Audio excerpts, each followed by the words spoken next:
झारखंड में शीतलहरी और कनकनी की तरह राजनीतिक उलझन भी बढ़ी। अब झामुमो और भाजपा सरकार के गठन को लेकर हो रही है रायशुमारी। केंद्रीय मंत्री अमित शाह के प्लान बी पर हो रहा है काम। झारखंड में शीतलहरी और कनकनी की तरह राजनीतिक उलझन की तपीस भी बढ़ने लगी है।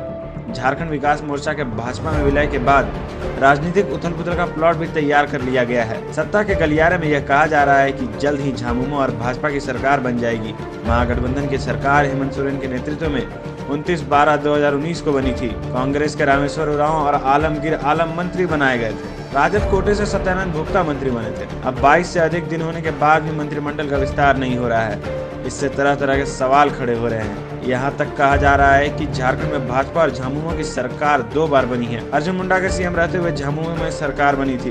इस बार भाजपा के केंद्रीय नेतृत्व का भी मानना है कि वे सरकार में शामिल नहीं होंगे। झामुमो के 50% से अधिक विधायक भी भाजपा के साथ रहना चाहते हैं। इस अशांति को संभालना हेमंत सोरेन के लिए ही नहीं, पार्टी के सुप्रीमो गुरुजी के लिए भी मुश्किल भरा काम है। ऐसे में कांग्रेस का होगा क्या? कांग्रेस पार्टी जो 5 मंत्री पद मांग रही है, भाजपा के इस भंवर में यदि झामुमो फंसी तो कांग्रेस बाहर हो जाएगी।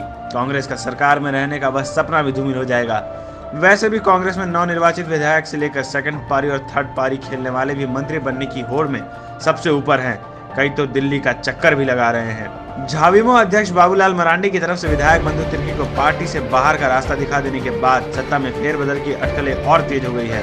वैसे यह कहावत भी है कि राजनीति में कुछ भी हो सकता है। लाइव झारखंड ब्रेकिंग के लिए ब्यूरो की रिपोर्ट।